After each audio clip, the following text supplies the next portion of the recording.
Good afternoon.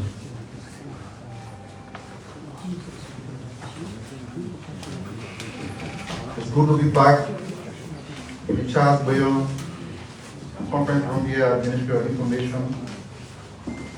Today we have a full house because a lot of things is happening in government.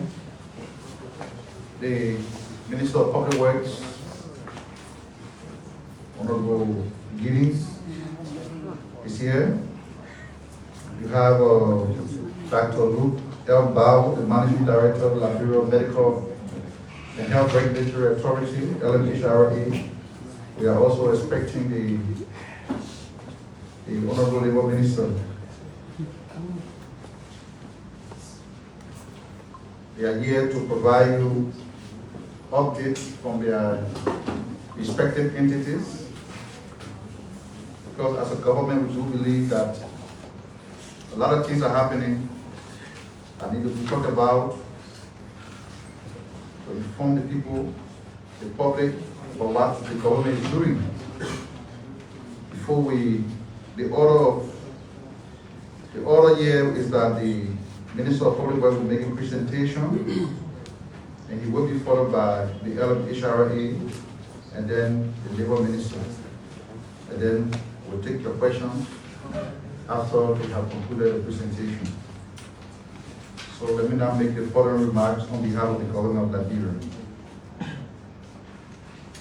We all know yesterday the President, His Excellency Joseph MICAT delivered the first address in his capacity as President of the Republic of Liberia to the 79th section of the United Nations General Assembly. But before yesterday, the President had addressed the General Assembly on two separate occasions when he served as Vice President to former President Ellen Johnson Sirleaf in 2009 and 2011. Yesterday's address was historic for President Bouakai and the government and people of Liberia. As a government, we are elated at the eloquence at which the President delivered his speech to the United Nations about some very pertinent issues that he outlined to the world. The President commented about world peace, security, about the troubling disintegration of ECOWAS, the Economic Community of West African States. We note with keen interest that Niger, Mali, and Burkina Faso say they are in the process of establishing their own union, the AES, Alliance of Sahel States. President Bouakai urged the United Nations and the AU to intervene to ensure that ECOWAS does not disintegrate further, and that Africans can resolve our own issues peacefully. The President noted the challenges facing our country, the illegal drug situation which we have declared a war on as a government, the maternal mortality rate, which is still a problem for us. The President told the world that Liberia has taken note of the observation of the recent UNHCR mission that highlighted maternal and newborn deaths in Liberia as an issue. The President declared to the world that the government will act very quickly to respond to the challenge. The President also told the United Nations General Assembly that his arrest agenda is very much aligned with the United Nations Sustainable Development Goals, and that the agenda prioritizes employment for Liberia's young people, who constitute about 60% of the national population. The President touched on climate change and the contribution that Liberia can make to deal with the effects. He touched on the war in the Middle East and called for total ceasefire, and that both Israel and Palestine to come together to work towards a peaceful resolution of the conflict, and to achieve a two-state solution to end the war. The President also called for peace in Russia and Ukraine war and urged the parties to work out a solution through dialogue and that respects the territorial integrity of Ukraine. These were among the many issues the President touched on.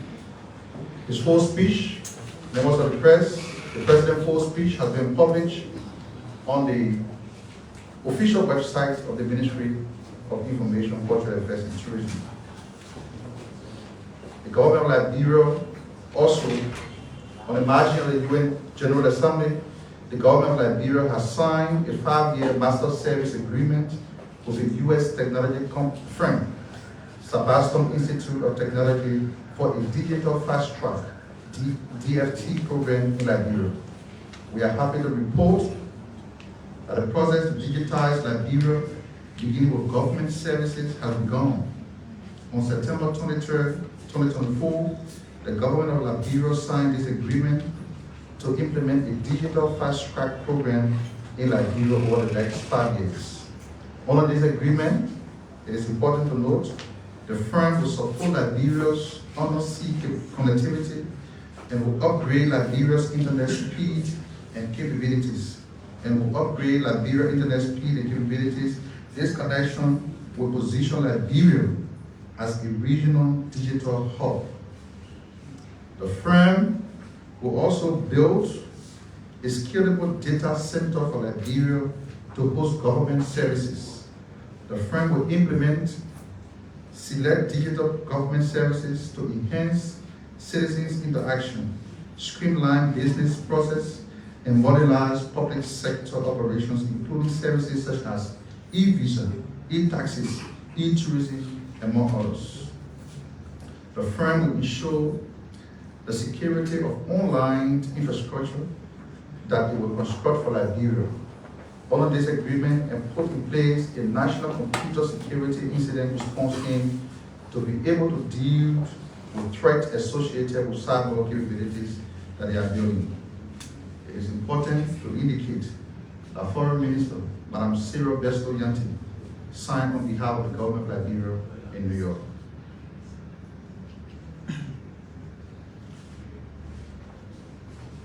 As a government, we understand that Mr. Samuel Kruah, former finance minister under the SYCDC government, has turned himself in yesterday at a court and was granted bail. The government commends every Liberian who believes in the justice system, trust it, to avail themselves whenever there is an issue. A fortnight ago, the government of Liberia, through the Ministry of Justice and the Liberia Anti-Corruption Commission, indicted former officials of the immediate past government. Among those indicted was the former finance minister.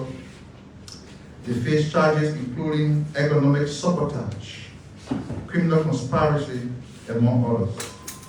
We are happy to learn that Mr. Kruah has returned to the country to defend himself against the charges levied against him. We are also happy that Mr. Kruah no longer believes that he is being witch hunted as he previously insinuated. The government of Liberia, under the leadership of President Mbaka, has no interest in witch hunting anyone. Where the laws of the land are allegedly violated, the right and proper thing to do as a government is to take advantage of the legal process to hold alleged lawbreakers accountable. And Mr. Kruah and those indicted are no exception. This is exactly what the Ministry of Justice and the Liberia Anti-Corruption Commission are doing, and we hail them for that. We encourage Mr. Kruah and anyone indicted on criminal charges to trust the legal system and view themselves, declare their names. As a government, we are confident that we have a case against Mr. Kruah and those indicted, and we will prove it in a court. We encourage Mr. Cllr and his colleagues to meet us at the theater of justice, where matters of law are adjudicated. Mr. Cllr's bond was posted and accepted, and we understand that he has been released on bail. This is the rule of law that we pray for. This is democracy at work.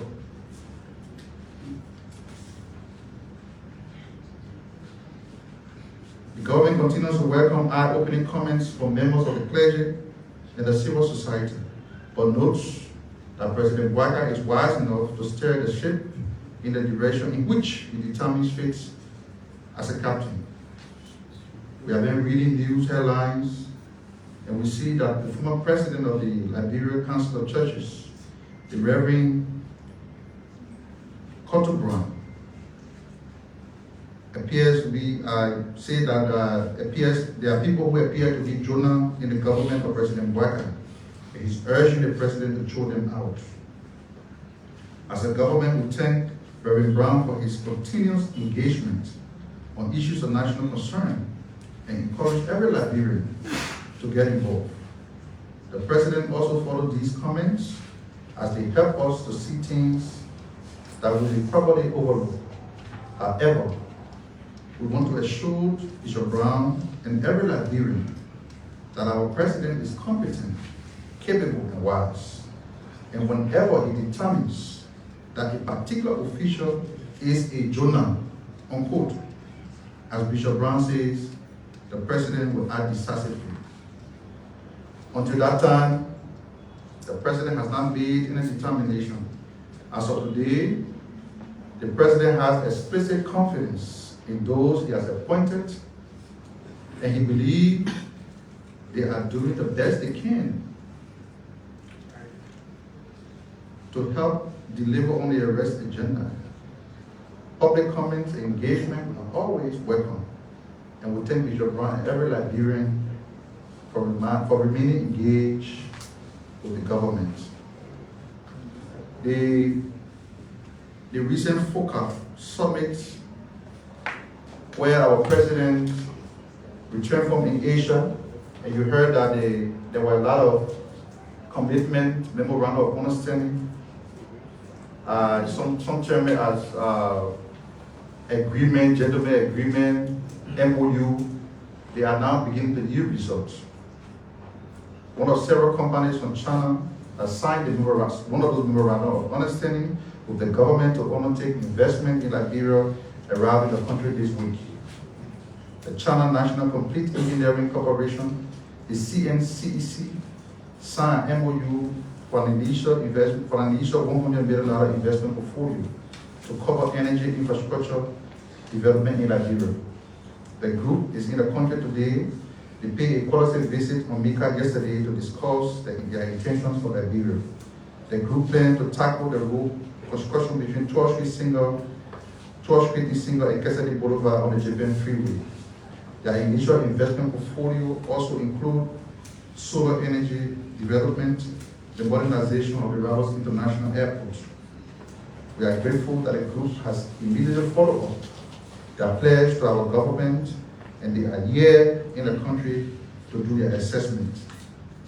The investment is part of the 50 billion package announced for Africa by Chinese President Xi Jinping at the recent FOCA summit. These investments are happening over the next 3 years, so we can expect some serious transformational projects as a country. Again, as a government, we remain grateful to China and the rest of our international partners for supporting our government to deliver on its promise. Then lastly, before we take our guest, we are pleased to report that the International Monetary Fund, the IMF, and its executive board have approved a 40-month extended credit facility, ECF arrangement in the tune of $210 billion for Liberia. The IMF management and executive board made an approval at a board meeting on Wednesday, September 25, 2024. The government of Liberia is glad the decision of the board. It signifies our willingness to benefit from continuous support from the IMF and other international partners. The IMF support will assist us in informed efforts to address macroeconomic imbalances and establish a foundation for increased private sector-led growth beyond the natural resource sector. Finance Minister, Mr. Augustine P. Gaffron, has termed the achievement as a momentous step in ensuring that Liberia trends the path fiscally responsible and sustainable development. He notes that the IMF board decision is an expression of confidence in the partnership between Liberia and the IMF. The Finance Development Minister also thanked President Waka for his exemplary leadership role and commitment throughout the process. As a government, we are excited at this news and we hope you will join us as well. On that note, we will now invite to the podium the Honorable Minister of Public Works to make his presentation. The Minister.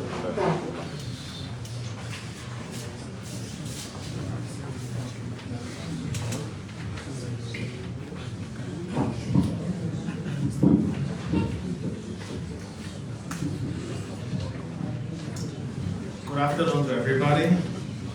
Good afternoon to Liberians in Radio Land, those who are glued to social media, Liberians abroad. It is an honor for me to be here today as Minister of Public Works and to provide update on where we in terms of our road infrastructure. Like all of us know, roads have continued to be a major challenge in this country because of the deficit that we've had over 100+ years, making it difficult for us to traverse the country from state and cities to city.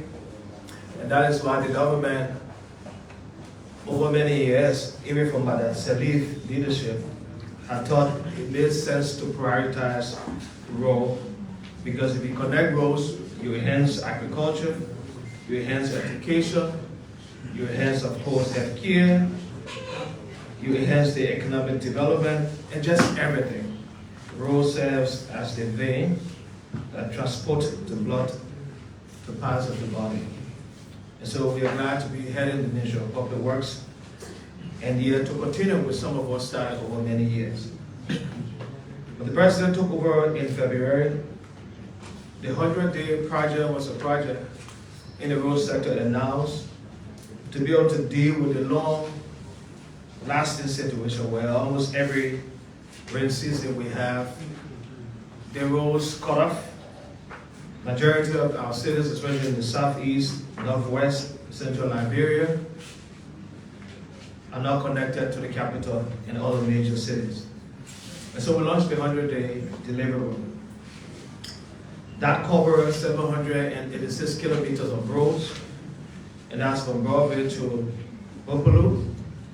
That's from Vonjaman, from Salaye to Vonjaman, Vonjaman to Foya, Foya to Minikoma, Tapeta to Zoaju, Zoaju to Kamweken, Plibo to Bagleville, Buchanan to Southern to Sester Junction, Sester Junction to ITI, ITI to Greenville. We went through a process and got contractors in these corridors. We're here to give you some update as to where we are and what we achieved from the 100 days.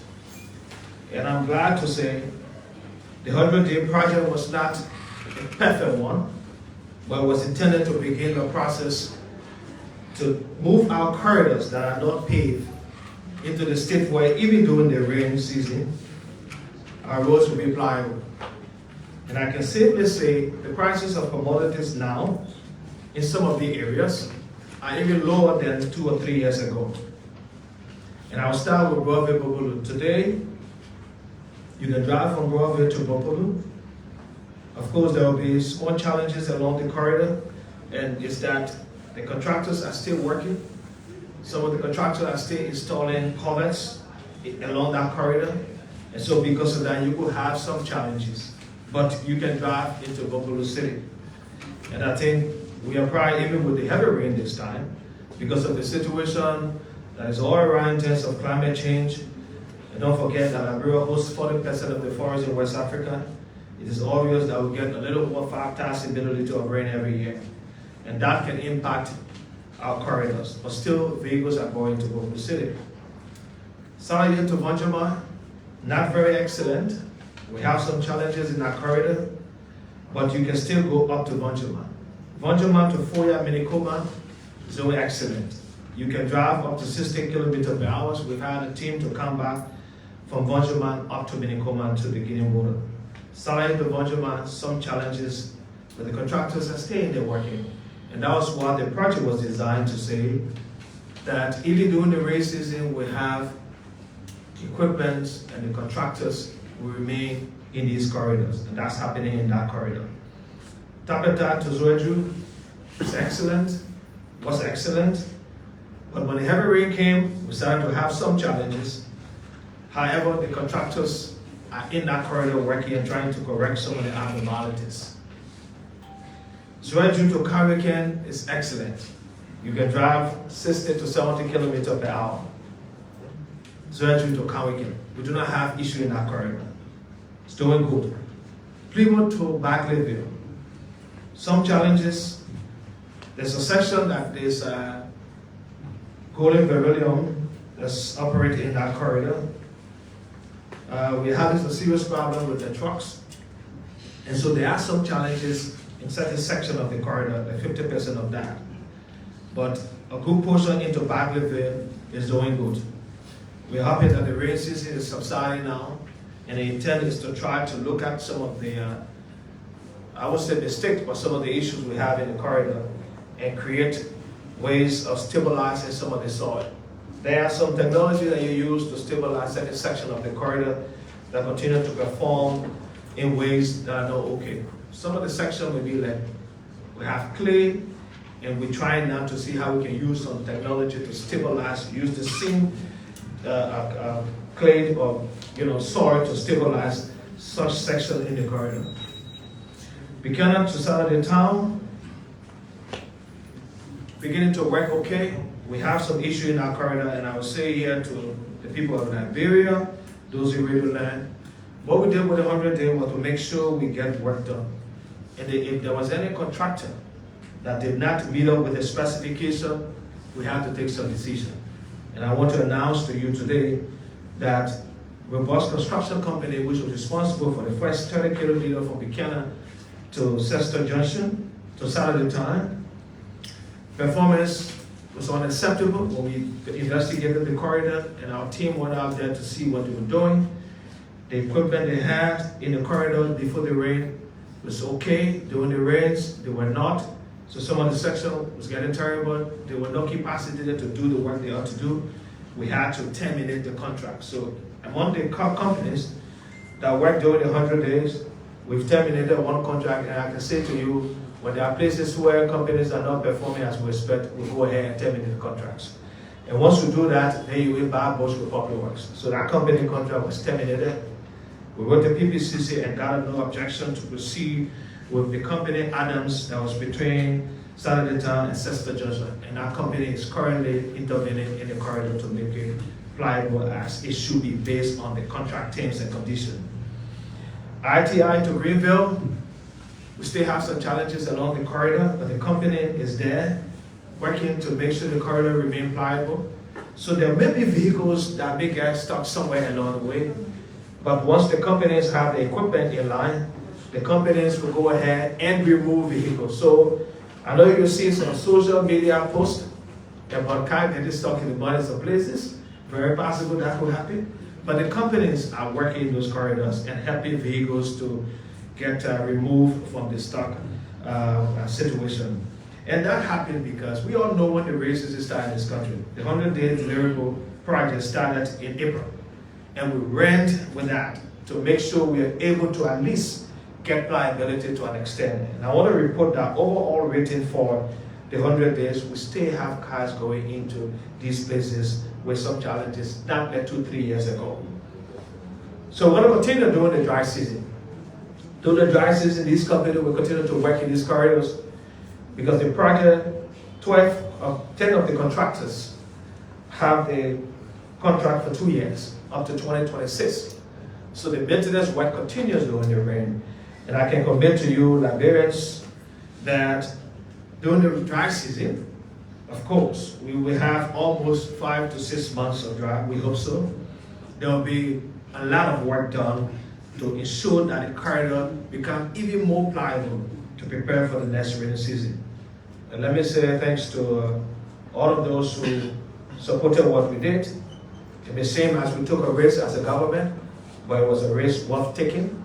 It was being politicized also, but we stood the test of time, working with our colleagues across the other branch of government, the legislature, working with all of those who supported the Ministry of Finance and also the President's office, and with our ability to say, let's take this risk, we took it. And we are at the level where we know going forward in the next rainy season, we have a better road to supplyability. Now, I also like to talk about some of the ongoing road projects. There's good thing happening in our country. The good thing that has happened or been happening, but we have to restart some of these projects. So for example, the project from Banga to Cllr. That project stopped because of disbursement. We have 4 funders that funded that project, but the last government, I don't want to say they not want to take it seriously, they did their part, but faltered on the loan payment, and so because of that, disbursement was closed on that project. We are discussing with the Kuwaitis and OFED to try to reopen disbursement of the project. So hopefully dry season, that project will commence. It is at 91%. We've done 67 kilometers already. It is 81 kilometers. We're hoping to complete that project and open up discussion with those funders to look at paving from Cllr up to Vonjima. I will also announce that we have other companies with interest that are doing feasibility studies for that corridor. So we would likely get the last funder, the Arab donors, or our new partners we are talking to and that are doing feasibility studies now on the corridor. We're hoping that that corridor can restart beyond Cllr up to Vonjima. And I can say, once we're able to seal most of our corridors, it is obvious that supplyability will be something that we all can rely on because the corridors are sealed now with asphalt. The next project that I want to talk about is Ganta to Sanikwale. Ganta to Sanikwale project is 37 kilometers, completed 100%. I know some of you journalists may have gone into that corridor. You drive now up to Sanikwale, complete. We're only waiting for dedication. We had a meeting with ArcelorMittal that partially funded the project. Both ArcelorMittal and the government funded that project. So we're open discussion with them to see how we can do phase 2. And phase 2 will take us from Sanikwale into Yekepa. And we believe this is something that is doable. ArcelorMittal has been committed to the first phase of the project, and the discussions are taking place to extend that into Yekepa. Next is the Sanikwale to Lokato, the Avora project. That project is 41 kilometers. That project is about 85% complete. We have had some issue, and that's amounting to 43 kilometers. So we are left with not more than 5 kilometers, hopefully, to be done, including the wiring codes. There is some issue with the project. We're working with the ERB, which is a funder to the project, that withheld the last disbursement for the project because we've owed as a government some money on the Mancoffey project, which they funded also, about $3 million. The government is preparing to pay that money.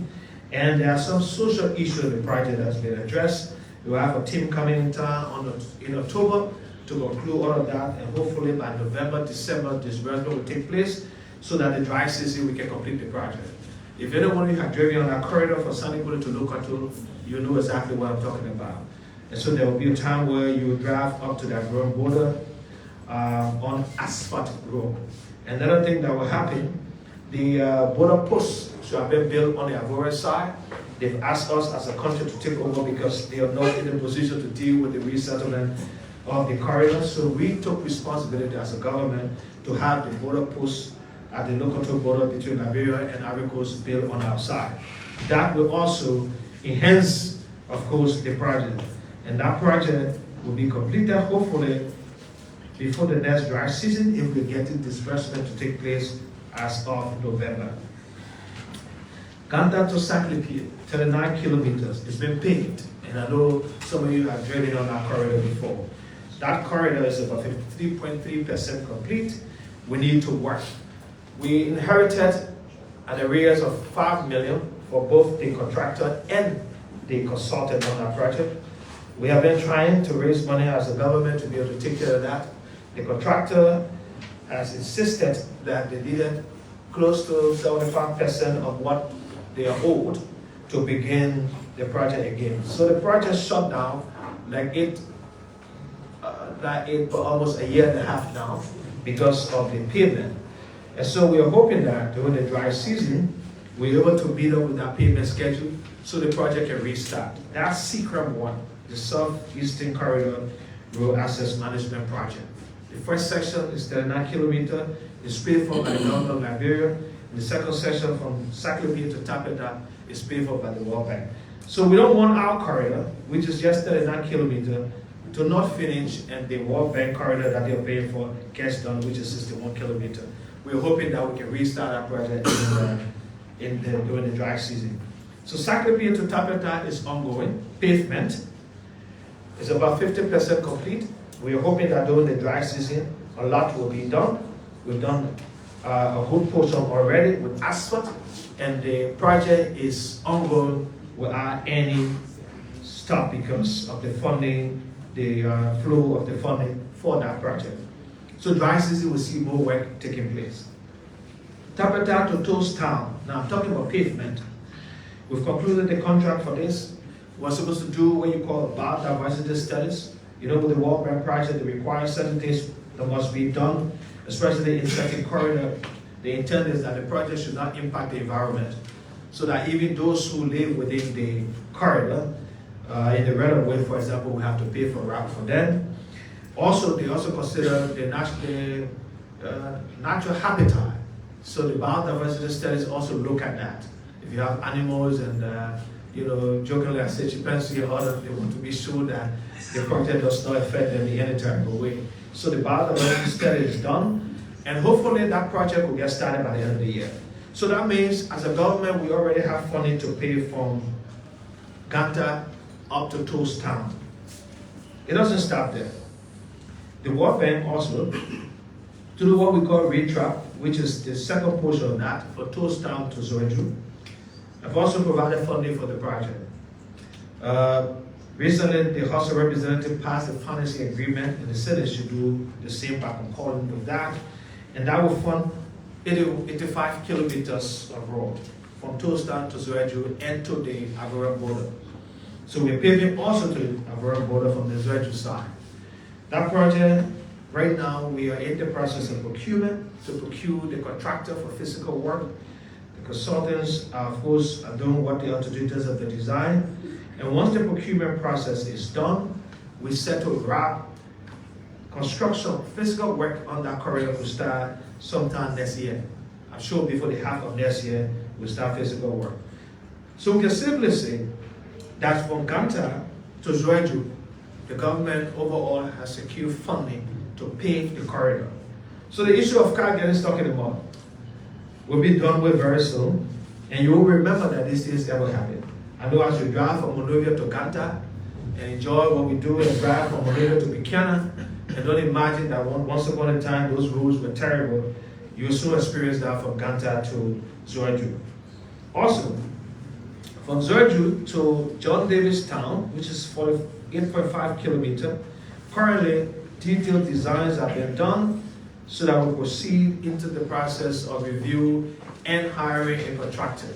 That takes us closer to Fishtown. Don't forget, the road from Harper to Plebo and Plebo to Fishtown is paved. Currently, we are also paving from Fishtown to Kllr, that's 20 kilometers. So the balance, 98 kilometers, which is 50 and 49. Zoeju to John David Town, the designs, like I said, will be reviewed, and then procurement process will start to hire a contractor to build the road. The next one we are finalizing is from John David Town to Putuken, which is 50 kilometers. The procurement process for the consultant firm is ongoing, and of course, when the technical evaluation is done and complete, the consultant firm will proceed with, of course, developing the designs, that which is required to enhance procurement process for physical work. So the last section, which is from John Dewey to Putuke, will likely start towards the end of next year.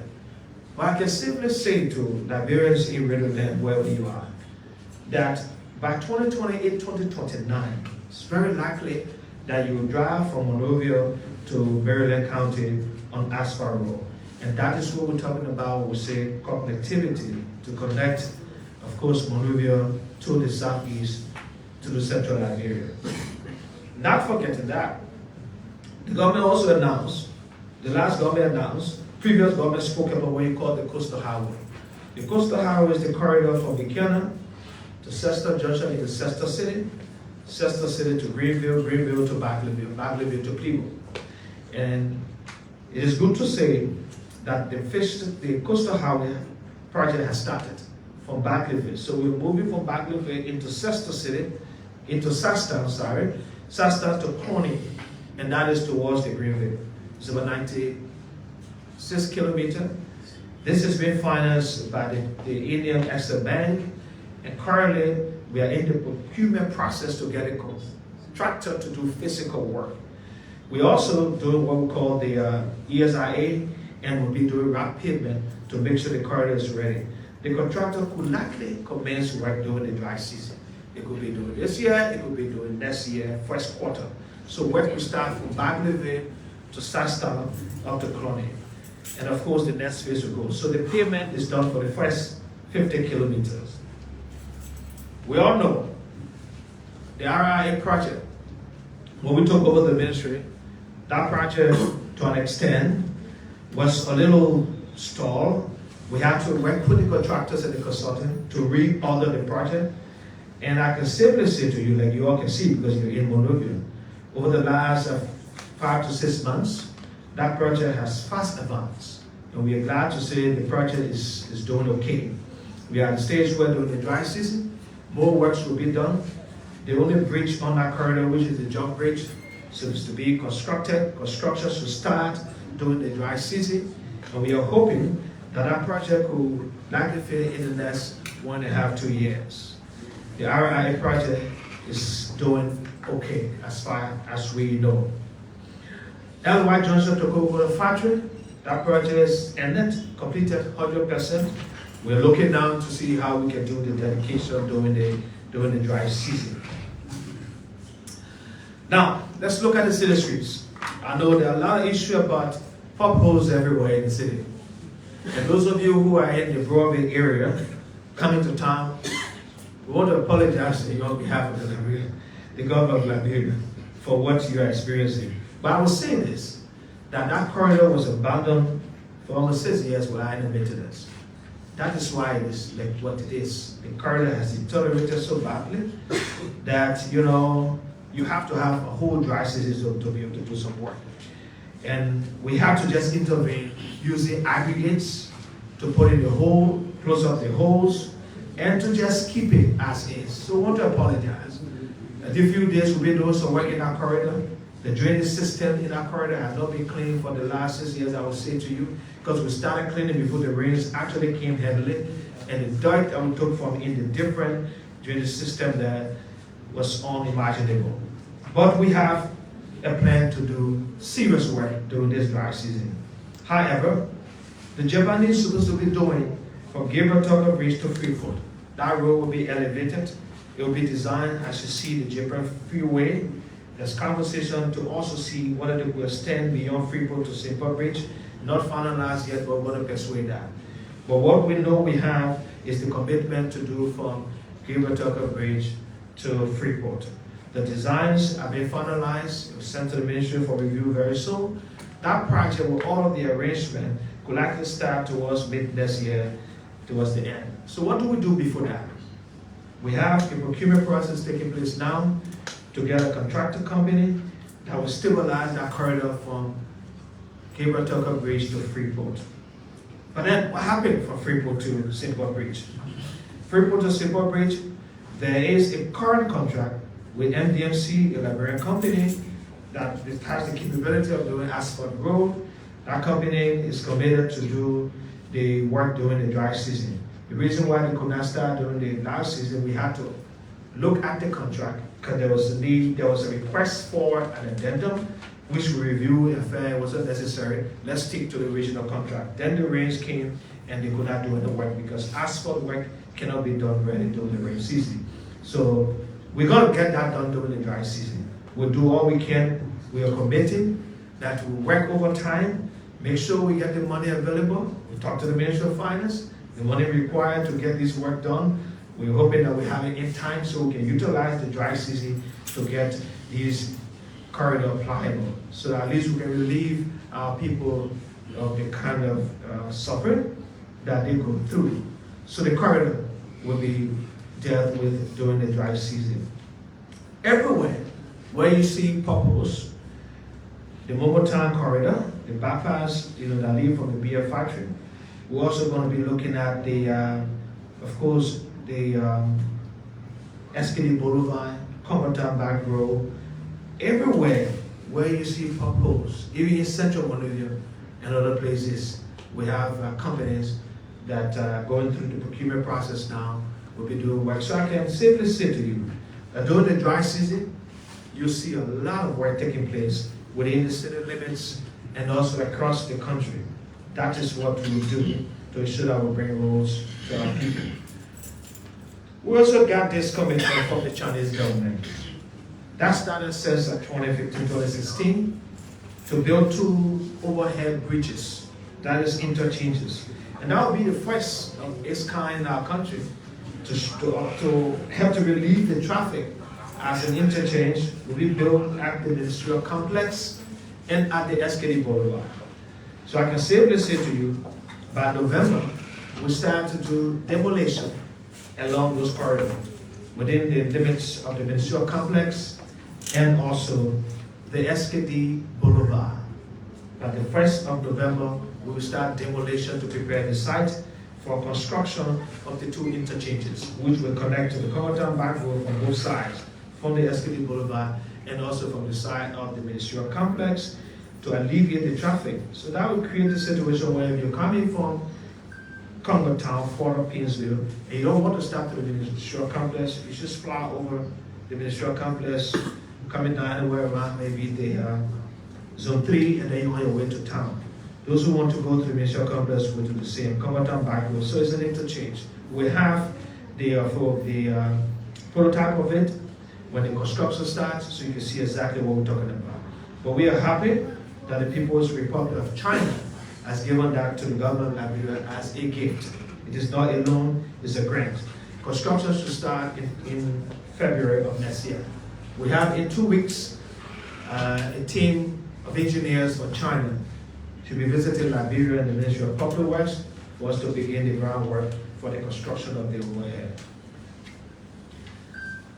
Lastly, and this is very important, we've had a lot of flooding around the capital and around the city and its environment. People have built in the alleys, people have built on waterways, people build on sewer systems. Let me say this, that we're working with the Water Sewer Corporation within City Center of Monrovia. There are those who build on the sewer system. We're very determined to remove those who build on the sewer system, especially in the city of Monrovia. Water, Sewer, and the Ministry of Public Works identifying the sewer system that have been built on, blocking, of course, the free flow of sewer, and other places where that will be. Even the drainage system also. There will be demolition exercise around Monrovia. In the next few weeks, we'll be demolishing properties that are identified to be on the alley. There will be no exception. We demolish your property if you build intentionally on the alley. We create access to the communities. This has never happened. We'll not postpone it. If you leave and go to other country, you see that they lay out properly. We'll prepare for that. We know it will be politicized. I've jokingly said to the legislators, they shouldn't call me. If they call me, I will go there, but I won't stop. We demolish properties that are in the alley. We know we all live in the communities. People are aware that the alley is the alley. And they say, when the government ready, I will move. Okay, the government is ready. The government is ready. And so during the dry season, Public Works will be doing demolition. Also, those who build in the right of way. You go along the boulevard, you see people putting their steel stoves, their containers, and building on fences. We're going to clear everything from there. If you look, you see now there are properties that are already marked. They've gone through a process. Of course, we have a whole process at the Ministry of Public Works because we know we will be taken to court. So our lawyers work through that. There is a due process that we give them. There's a hearing process. It is finalized, and when the lawyer says okay for demolition, we demolish. And I've been in the business for a while because when our Deputy Minister of Public Works, we did demolition of properties in the right of way for a while. And we were taken to court twice, and we won the case because we make sure we are very meticulous in the way we proceed. So if you're in the alley, maybe I will ask you to start doing your own demolition. You know, if you do self-demolition, you will save some of your zinc, your window, or some of that. If you allow the Ministry of Public Works to come, the machine will demolish it. And when the machine do the demolition, there's no way to save anything. We ask you, if your property have already been marked, and you're in the alley, and you give a time already, we serve you notice as to when we are coming. Don't stay there. Please leave, because we create access to the community. Once more, it's my honor to be here, and I'm glad that we'll come to report to the Liberian people as to where we are with works in the rural sector. Thank you for having me.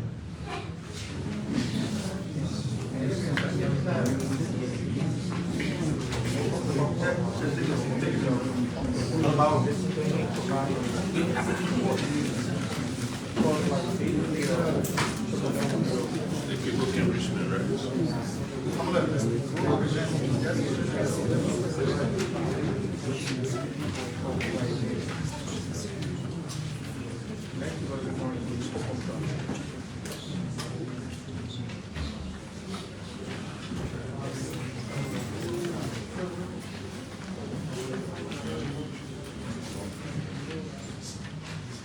Good afternoon to colleagues here in the room, to the listening audience, and to people following us online. We want to use this first opportunity that we have to meet the press to again express our appreciation to His Excellency Joseph Yoman Boyka for our preferment to steer the affairs of the LMHRA. We say thank you to the invitation extended to us by the Ministry of Information, Cultural Affairs and Tourism to provide again further evidence of the work that we have done in this short space of time since April to present, and to highlight the challenges and where we want to take the LMHRA going forward. We are happy that our staff accompany us here, sitting at the front, the Deputy Managing Director, Dr. Patricia Quinn-Freeman, and supported in the background that you won't see, but we have directors, program specialists, M&E specialists, and all coming to support our presentation here. The LMHRA is one of the health sector partners, acknowledging also the health sector lead in the Ministry of Health. The maintenance of good health is paramount to nation building. Poor health reduces the quality of life, poses psychological burden on both the patient and immediate families, and lead to catastrophic spending as well as a reduction in lifespan. The health sector is making strides in improving diagnostic services, detecting diseases, and instituting curative and rehabilitative measures.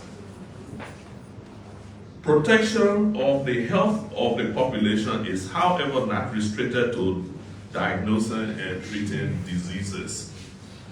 A large part of it has to do with ensuring that medicines and other health products that are intended to treat ailments and restore health are of high quality. This is where the LMHRA comes in.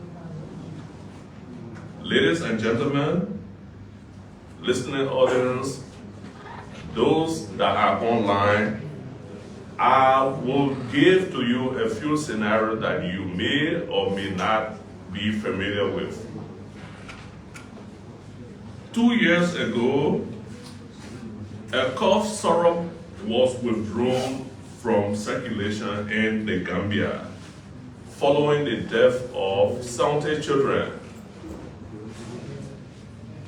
That cough syrup was contaminated with a toxin, ethanol glycol and diethanol glycol, that resulted in the death of the children that eventually had to be withdrawn.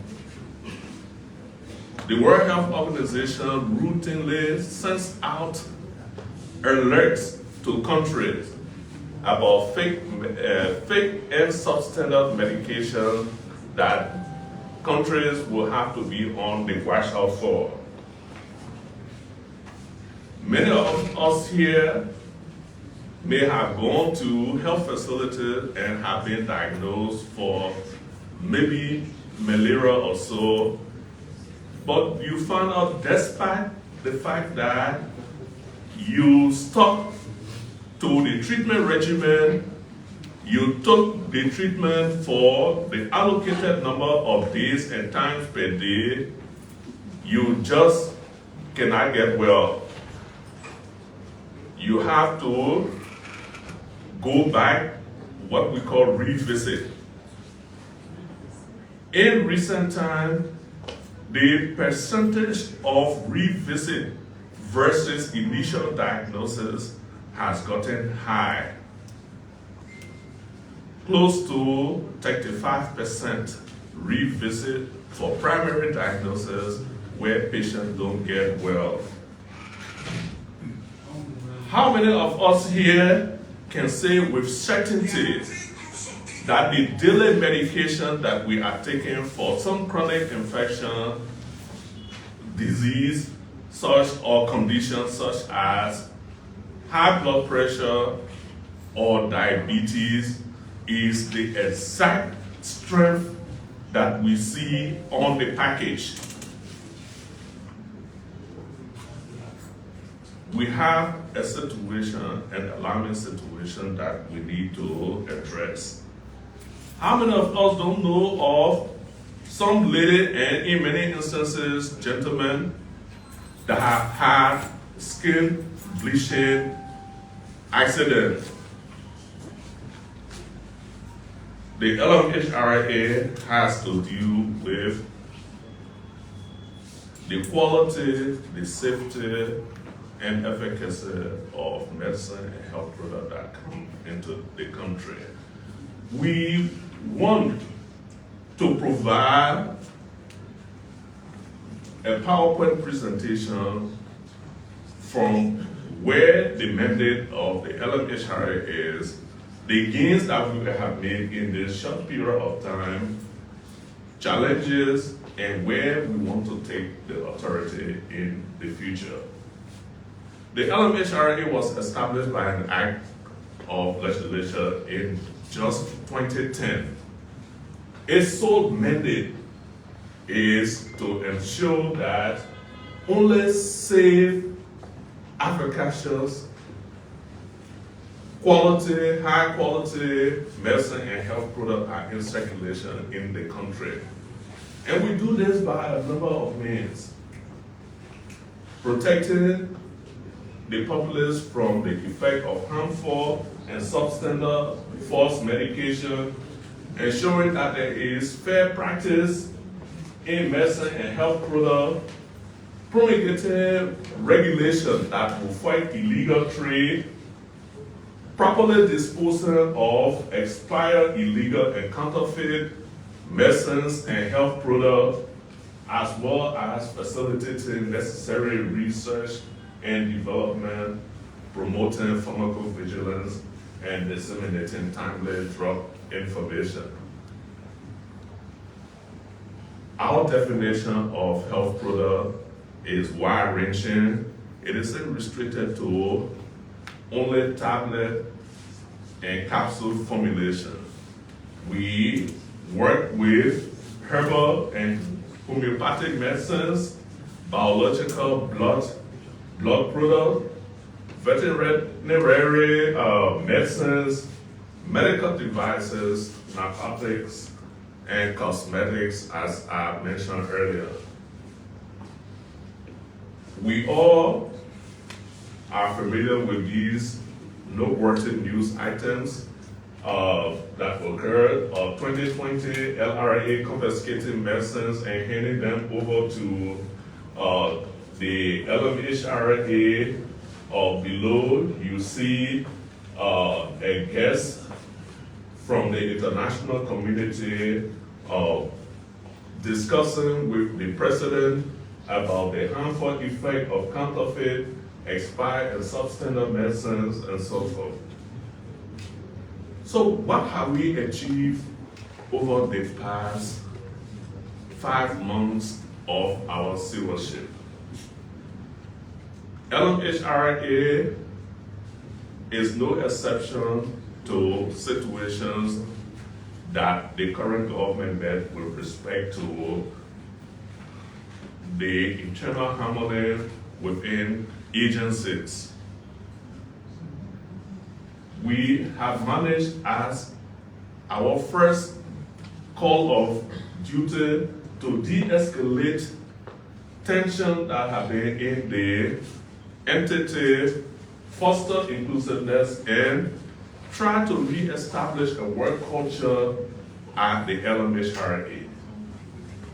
We have, in consultation with the Ministry of Health, migrated regulation for narcotics and psychotropic substances over to the LMHRA, where it will be better regulated. As we speak now, we are in the negotiation phase to start up construction on the leftover half-constructed laboratory that we have there. And we want to give special thanks to Hon.Roland Julie Fatoma Weir, who has been instrumental in trying to lobby for support for the to start additional work for the laboratory. Sorry, where are you? Great. So we have, yeah, just okay. So what we did, the Honorable managed to acquire around $100,000 for the startup of the construction, and from the LMHRA's own internal resource, we match it with another $100,000, which we are now posed for issuing out a date. We have reappointed a hearing board to begin to provide impartial reviews and recommendations for alleged violation. As we speak, an assessment is ongoing in Maryland County for the opening of Region 4 office in the Southeast. We are working with stakeholders, the Ministry of Health, USP, USAID, the WHO, and the Global Fund to ensure that the authority gains WHO maturity level 3, as well as accreditation for the laboratory. Negotiating with partners, particularly the Global Fund through its implementing partner here in Liberia, we have gotten commitment for the provision of 2 Land Cruiser high tops, 17 motorcycles, as well as an incinerator. The LMHRA, again, through its internal savings, have purchased 2 vehicles for operational use. We have established, as I said earlier, a program planning and M&E office as well. Next slide. In the past 2 months, with support from the World Bank, we have completely dejunked and disposed of expired medication from 7 counties, as well as continuing the central medicine store. The 7 counties, Bong Nimba, Lofa, Margibi, Riverses, Grand Bassa, and Montserrat County.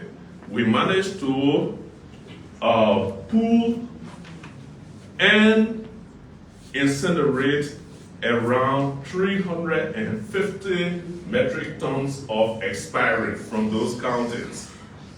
As we speak now, we are dejunking the central medicine store.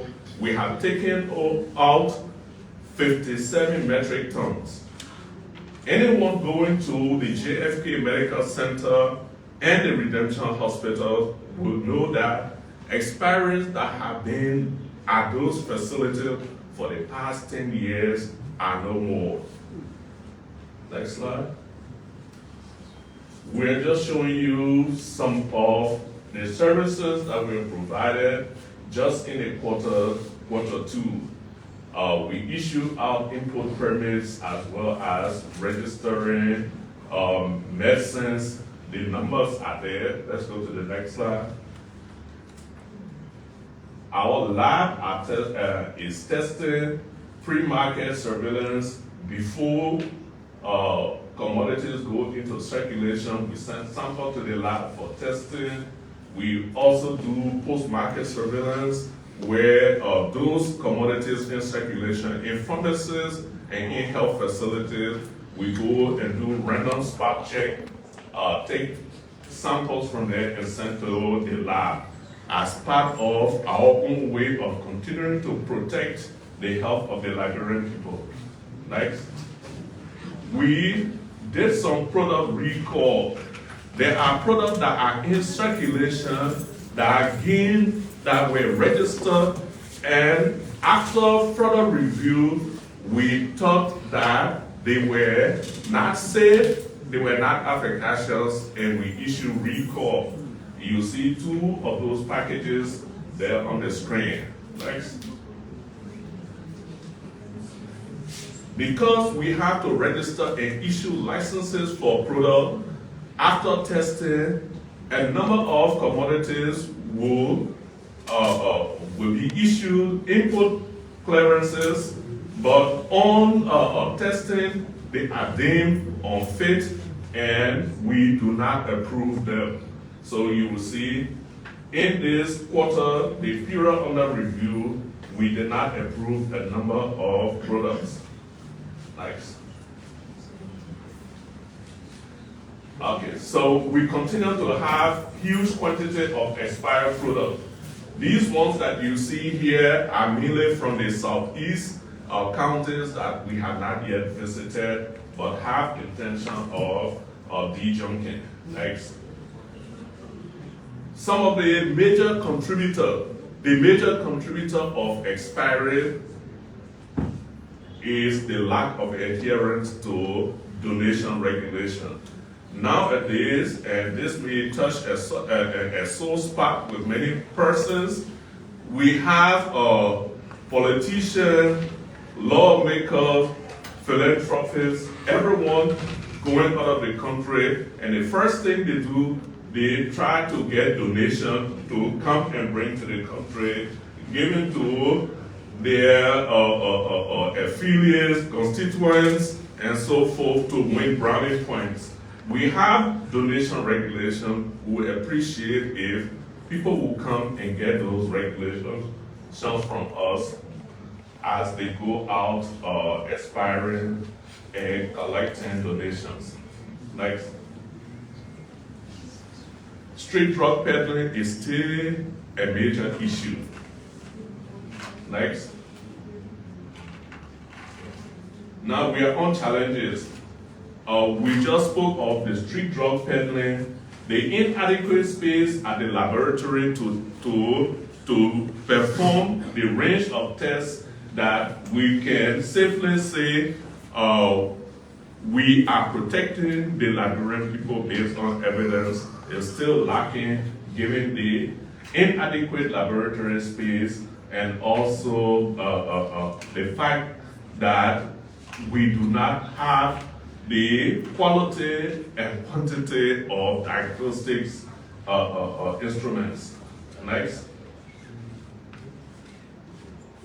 We are still combating controlled substances. These were confiscated at the Bawo water side. These are consignment of tramadol that are trying to make their way into the streets. Another challenge. Next. One of the, and I will rest with these last two challenges. One of the major challenges to LMHRA not gaining is true relevance and getting the sort of support that it should require, given the important role that it plays, is the limited awareness and advocacy that the LMHRA has carried out. And we are hoping that such forums such as this here will begin to give us the sort of visibility and recognition. Next. For us, we feel this year is the biggest challenge, the budgetary constraint. The past budget year, LMHRA was allotted $1.4 million from the government covenants. Of this amount, 1.3 goes strictly towards salary and wages, with around 110,000 going towards the lease of the office. So we are left with just around 12,000 for goods and services. So this year is, I would think, the biggest bottleneck. But where do we want to take the LMHRA in the future? Next slide. If you will note from the map on the left, the dots there represent the only physical presence of the LMHRA around the country, and mainly at border points doing inspection. The LMHRA wants to decentralize and be present in all counties, doing reverse logistics, pharmacovigilance, and basically assessing every commodities in county depots, pharmacies, and facilities. This is where we want to be going in the future. Next. Technology is everything. Our processes are largely manual and is fraught with delays and inconsistencies and error. We want to transform it digitally. We want to automate every process within the LMHRA.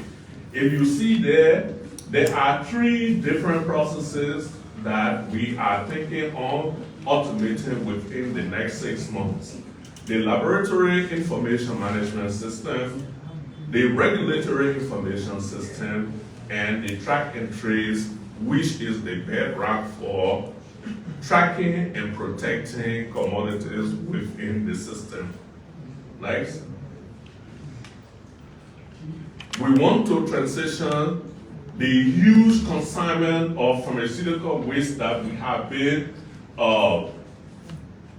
incinerating, burning. We want to transition from incineration to recycling, applying other methods of waste disposal. Next. As I earlier mentioned, we want to move the LMHRA from a quasi-political entity to a technical entity. With that, we have to regain our relevance in science and research. We will begin to organize scientific symposium. We will begin to build capacity in scientific writing. We will engage in research and build evidence base. Next. In order to perform adequately some of our functions, we have to appeal to the national government to complete the laboratory building that is standing dormant. We already mentioned that with advocacy from the honorable lawmaker, we got 100,000 that we matched with our internal savings, 200,000, but that is not going to complete the building. We will have to lobby for additional resources to get us where we want to go. Next. Thank you. Thank you for listening.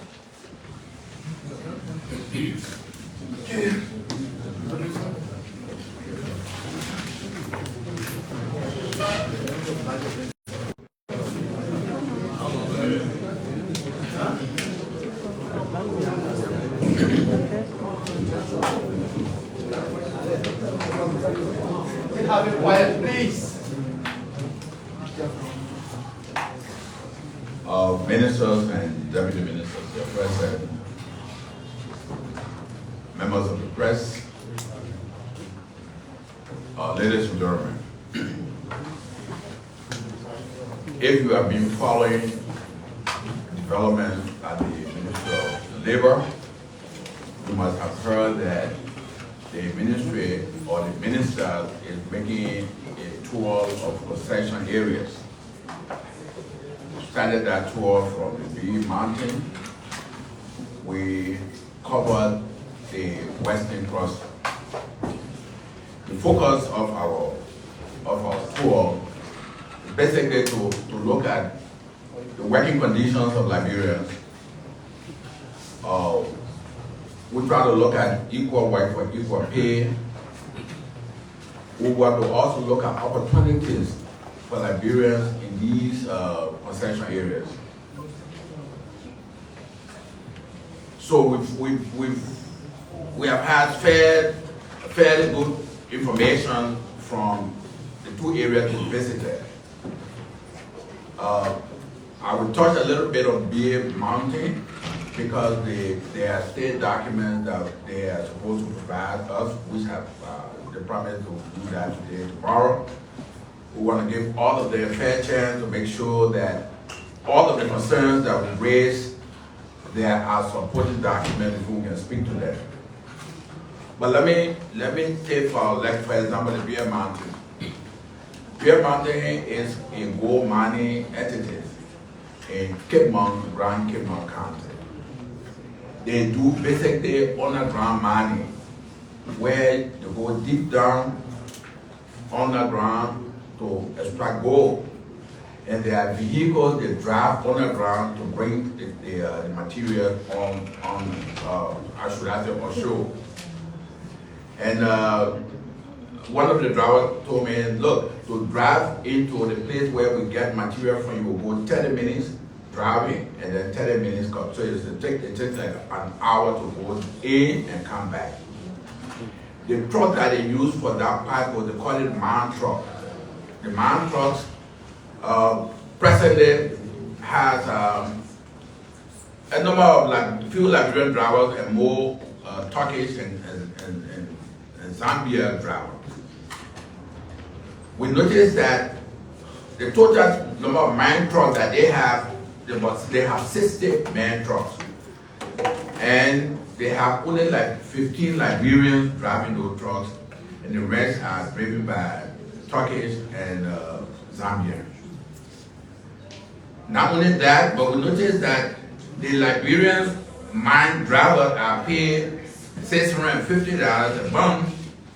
The Zambians are paid $1,650, and the Turkish guys are paid $2,500. They are all doing the same job. And we thought that this is our first warning to them, and that communication is on the way to them. That for those men trucks, one, they can be driven by Liberian. We will work with them to reduce that number. I think the foreigners should take the 15 and the Liberians should take the 45. We'll work with them. We want to make sure that this is done. Because these are trucks that Liberian can drive. It's not a complicated equipment that you would need foreigners to drive. And the way we'll follow that is that, you know, we renew the work permit on an annual basis. So we're going to watch their work permit very closely. That we're not going to renew work permit for man driver, for foreigner, for the next year when they come back to renew. And we want to caution them to use this time to train the drivers. I understand it requires just 2 weeks of training, but we'll give them 3 months before we go back to check how many of them have been trained. Because this is important. We want to make sure that Liberians have fair chance to participate in the economy. We think it's not fair job that can be done by Liberians. We dominate that with foreigners, and Liberians are considered ordinary workers. We also noticed from Beer Mountain that there are simple jobs that Liberians can do, but they consider Liberians regular workers. All of the Liberians, should I say, regular workers. They are supervised. You have a group of Liberians working with a few Gambians.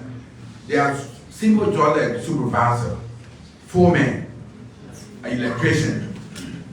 There's no Liberian supervisor in Beer Mountain, not one. Supervisor will be to just check the attendance to make sure that people come to work and people come on time, they leave on time, and they do their assigned duty.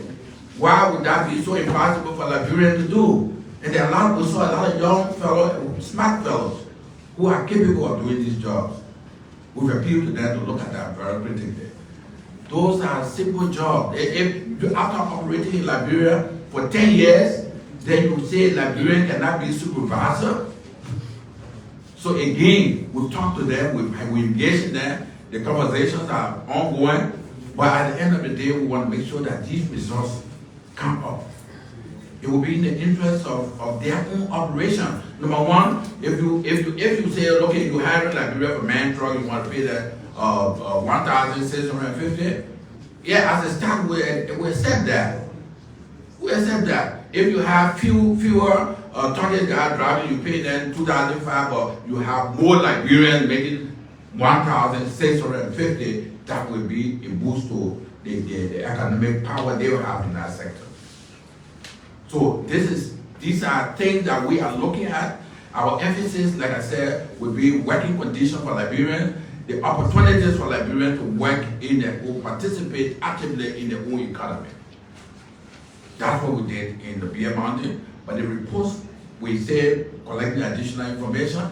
And there are other technical areas that we are reviewing, that we're looking at, waiting for the document right now. Because you have administrative jobs that we think there should be a transition plan. That's what we need to look at. If you have an accountant who is a Turkish guy, we think there should be an assistant accountant that will be Liberian, so that eventually after some time, that Liberian will take over that job. It can't be a permanent job for foreigners throughout your years of the concession. We cannot do that. So we are working on this. We'll be about it. And I think pretty well, our conversation seems to be moving in the right direction. And in the next couple of months, we think that we'll come back and talk to you based upon these conversations, how many Liberians have been transitioned in these positions. We'd like to do that. And we also stop over to the Western Cluster. Western Cluster seems to have a very interesting story. And we hope that they will take you from some of the things that we've said to them to make a difference. And make some adjustment in what they intend to do in Liberia. Because Western Cluster has a concession, I believe, has what 25 years concession in Liberia to mine in Bawo County. And we discovered that only 2 Liberian employees, two Liberian employees. All of the other employees are subcontract, were given to them by subcontractors. Even the driver that drives the general manager, it was borrowed from we call that a company that does employment, will assign the driver to the managing director. So we are concerned about it. We told them this is unacceptable. Now, presently, I think, let me give you some statistics. They have 563 Liberians who are all contractors, but not even directly with them. They outsource the employment opportunity to a third party. That party will employ Liberians and then loan the Liberians to them as contractors. So in other words, there is no guarantee for Liberian workers in the Western Cluster workspace. This is unacceptable. We told them you have a 25 years. If you concession your employment opportunity, that means you do not want to carry out any social responsibility. In the concession agreement, there are social responsibilities. You are supposed to build schools for the community, have opportunity hospital for the workers. So as it stands right now, they have no responsibility. They have somebody who employs and give them someone to work, and then when they will give the person 3-month contract, because they too do not want to shoulder any responsibility. So at the end of 3 months or 6 months, if your contract has expired, so you gotta go. Then we'll bring different people and make them new employees. This is unacceptable. We've spoken to them, and we let the Bureau of Concession to join us in making this noise. It can justify that you cannot have a concession. They are taking our natural resources that will not be replaced, and then Liberians are not benefiting from it. So we all of us want to talk about it. We are speaking about it because we are from the Ministry of Labor. We are concerned that Liberians will be given fair opportunity in these areas, in these concession areas. We want to create jobs. But if we want to create jobs, we can't look at these. This is not the way you create jobs. Jobs for Liberians to in the long run, give them some benefits. There should be some social obligation or that will be performed by the concession so that the local people will benefit from it. That is not the case right now with the Western Cluster. And we've spoken to them very strongly. You have to convert these Liberians into permanent employees, and that if you want to work in Liberia, this is the recommendation we want to make. If we have raised the issue, the cabinet will do that. But we have to start with them. I think it's fair. I mean, we are not saying anything that sounds so difficult. If you want to work here, this is the way you want to work. Employ Liberians. You will still have an opportunity to employ some foreigner, but you can't take just 2 Liberians in the whole concession area and then hire other one just a short contract because you do not want them to have any benefit thereafter. So again, like I said, our conversations with these concessions continue.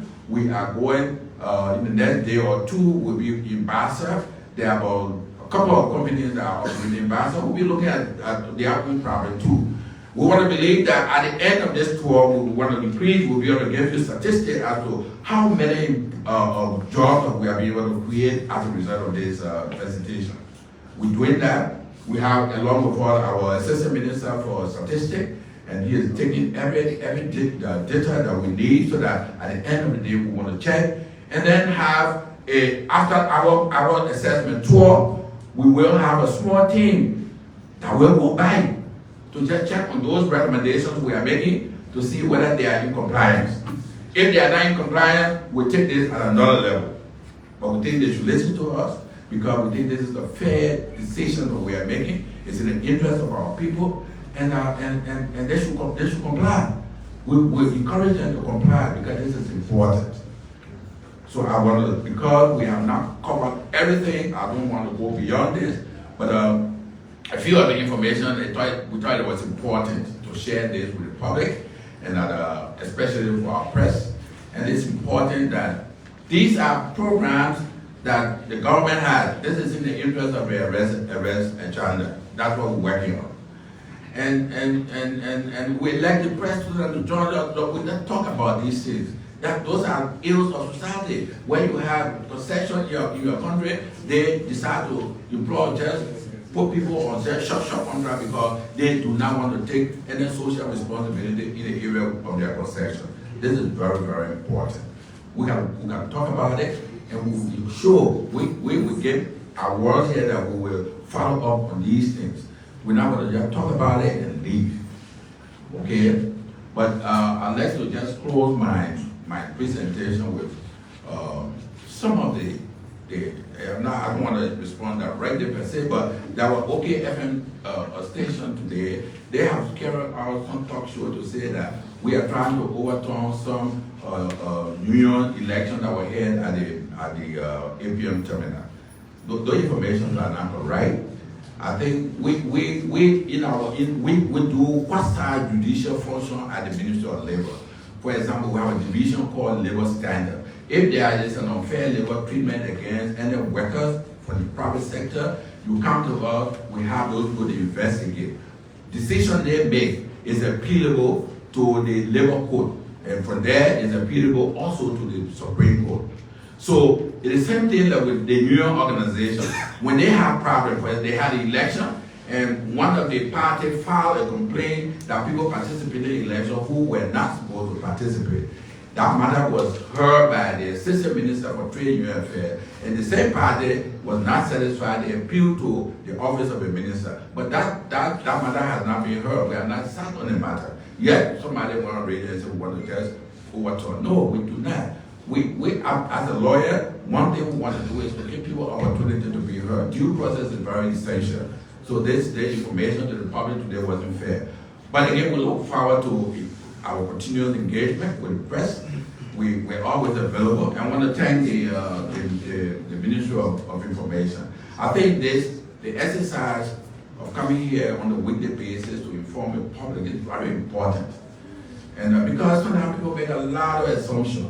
If people are not informed by the proper party, they are likely to make assumptions, to make statements, to give information to the press that may not be correct.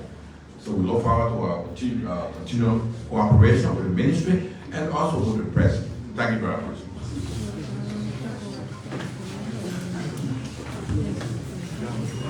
Thank you, Mr. Minister, and I'd like to thank all of our speakers. They have spoken.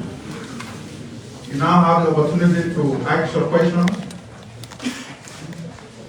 Please, as we have always